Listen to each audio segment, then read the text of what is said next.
नमस्कार, मैं हूं दुर्गेश शर्मा और आप देख रहे हैं स्वदेश 24x7 न्यूज चैनल। चलिए शुरुआत करते हैं आज के बुलेटिन की और नजर डालेंगे कुछ खास खबरों पर।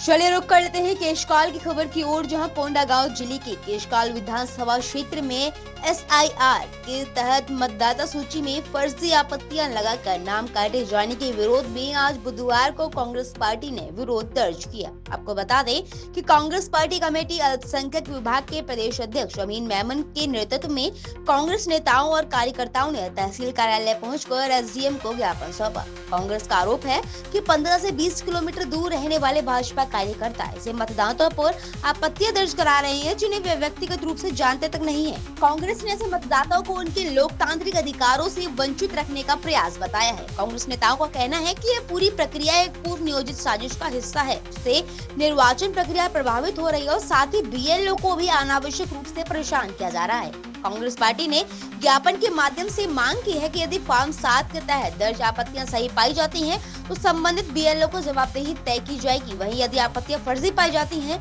तो आपत्ति दर्ज कराने वाले के खिलाफ लोक प्रतिनिधित्व अधिनियम 1950 के तहत कड़ी कानूनी कार्रवाई की जाए। इसके अलावा कांग्रेस ने यह भी मांग रखी है कि आपत्ति लगाने वालों के नाम सार्वजनिक किए जाएं, झूठी आपत्तियों पर FIR दर्ज हो और निर्वाचन अधिकारी प्रेस कॉन्फ्रेंस कर पूरे मामले की स्थिति स्पष्ट करें। इस खास खबर के लिए केशकाल से शाहिद मेमन की रिपोर्ट। मिसेज भी का नाम भी काटा गया है, बताया जा रहा है कि पार्षद भी वर्तमान में, उसके बाद भी नाम काटना कितना सही है कितना गलत समझ? ये अभी मेरी मिसेस अभी पार्षद है वर्तमान में, उनका भी नाम काटा गया है, बहुत ही गलत है। जबकि हमारे जनप्रतिनिधि का नाम कटा है और आम जनता का क्या होगा? बंदी हो क्या पूरे मामले? देखिए, SIR के संबंध में हम लोगों ने आज SDM से मुलाकात की है, क्योंकि केशकाल में लगभग 274 लोगों का नाम में आपत्ति आई है। और सबसे महत्वपूर्ण विषय ये है, जो आपत्ति करता है वो कहीं ना कहीं भारतीय जनता पार्टी से जुड़े हुए हैं। और वो अगर नगर पंचायत केशकाल में कोई आपत्ति कर रहा है तो वो बाहर से विश्रामपुरी ग्रामीण क्षेत्र का व्यक्ति आपत्ति कर रहा है। तो इस तरीके की घटना को संज्ञान में लेते हुए हम लोगों ने आज यहाँ सामाजिक तौर पे भी और कांग्रेस पार्टी के हमारे प्रदेश अध्यक्ष के दिशा निर्देश पे आज हम लोग यहाँ ज्ञापन सौंपे हैं। और हम लोगों की मांग ये है कि जिस तरीके से फाल्स लोगों ने, जो व्यक्ति किसी को जानता नहीं और वो व्यक्ति दूसरे के नाम से आपत्ति कर रहा है, तो कहीं ना कहीं ये लोकतांत्रिक के लिए बहुत बड़ा खतरा है। एक तरफ आप इधर कहते हैं, क्योंकि भारतीय जनता पार्टी की सरकार जब से आई है छत्तीसगढ़ में और देश में मोदी के केंद्र में आई है, तब से ये लोग ध्यान भटकाने का काम कर रहे हैं और कुछ भी नहीं कर रहे हैं। अभी भी देख लीजिए आप, जिस तरीके से यहाँ केशकाल में, अब मैं आपको बता रहा हूँ, वार्ड क्रमांक जिस वार्ड में मैं रहता हूँ, मेरे वार्ड की जो पार्षद है उसका नाम भी आपत्ति में आया है। और यदि आप जो आपत्तिकर्ता को बुला के पूछ ले तो वो ये नहीं बता पाएगा कि ये व्यक्ति कौन है। तो हम लोग को भी जानकारी लगी है, कुछ लोग हैं, जब हम लोगों ने देखा ये नाम पे, तो एक भारतीय जनता पार्टी के जिसने आपत्ति किया, मैं उसका नाम भी लेना चाहता हूँ, नेमी पांडे, जो विश्रामपुरी का रहने वाला है। उससे जब किसी ने पूछा कि आपके द्वारा आपत्ति किया गया तो उसे मालूम नहीं, उसे जानकारी नहीं। तो इसका मतलब सीधा सीधा भारतीय जनता पार्टी एक किसी वर्ग को टारगेट करना चाह रही है और टारगेट करके वातावरण को ख़राब करना चाहती है। यही भारतीय जनता पार्टी का काम है। SDM मैडम से मिले आप लोगों ने, क्या आश्वासन दिया उन्होंने आपकी? देखिए, हम तो एक ही मांग करते हैं, हम यही मांग करते हैं, यदि किसी पे आपत्ति की गई है, यदि वो सच में यहाँ नहीं रहता, उसका नाम आप काटिए, हमें कोई आपत्ति नहीं है इसमें। और यदि कोई व्यक्ति यहाँ रहता है और उसका ज़बरदस्ती आप पर्टिकुलर वो किसी समाज से आता है, इसलिए अगर आप उसका नाम कटा रहे हैं, तो ये हम होने नहीं देंगे। और हम लोगों ने तो एक बात कही, जिन जिन लोगों का यहाँ नाम कटा गया, हमारे ब्लॉक कांग्रेस कमेटी के अध्यक्ष राजेश नेताओं को हम ये जवाबदारी दे रहे हैं अभी, कि जिन लोगों ने आपत्ति की है उनका डिटेल निकाला जाए और किस बेस पे आपत्ति की है उसका आप इनसे जानकारी ले, सूचना के अधिकार के तहत। और यदि वो सही नहीं पाया जाता तो उनके खिलाफ हम FIR के लिए बाध्य होंगे। जो यहाँ पे ब्लॉक अध्यक्ष और प्रतिनिधि, उनके द्वारा आज ज्ञापन दिया गया है, जिसमें फॉर्म 7 के तहत जितने जो दावा आपत्ति किया गया उस संबंध में दिया गया, उसमें उन्होंने आपत्ति दर्ज करवाई है।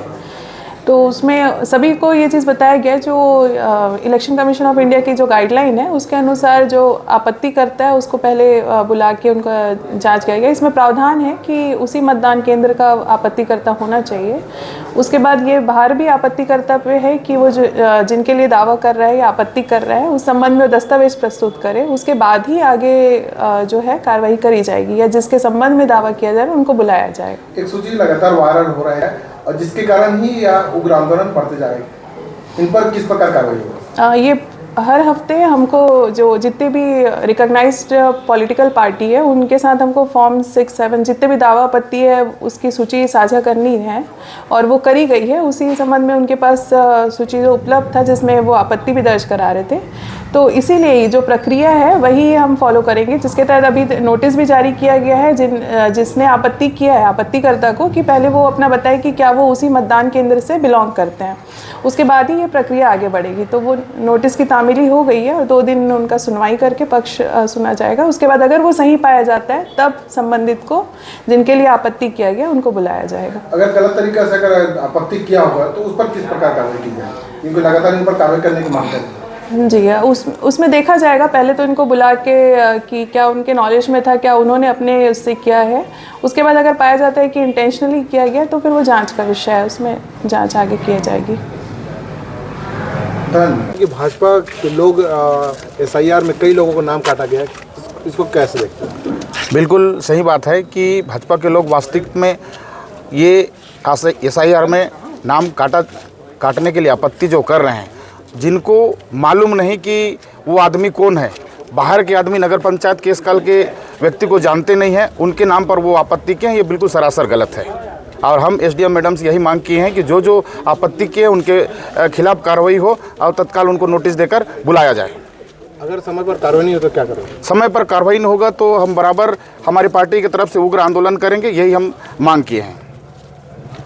हैं बच्चे हैं, बुजुर्ग हैं, इन सब का नाम काटा गया, क्या एक टारगेट करके नाम काटा गया क्या? जी हाँ, हमारे प्रदेश अध्यक्ष अमीन मेमन ने बताया कि टारगेट किया गया है और हमने SDM महोदय से मांग की है कि जिन लोगों ने असत्य घोषणा करके घोषणा फॉर्म भरा है और ये अनुपस्थित बताए मतदाताओं को, लोक प्रतिनिधि अधिनियम 1950 की धारा के तहत वो अपराध है, तो हमने उनसे निवेदन किया कि प्रशासन उनके खिलाफ FIR दर्ज कराए।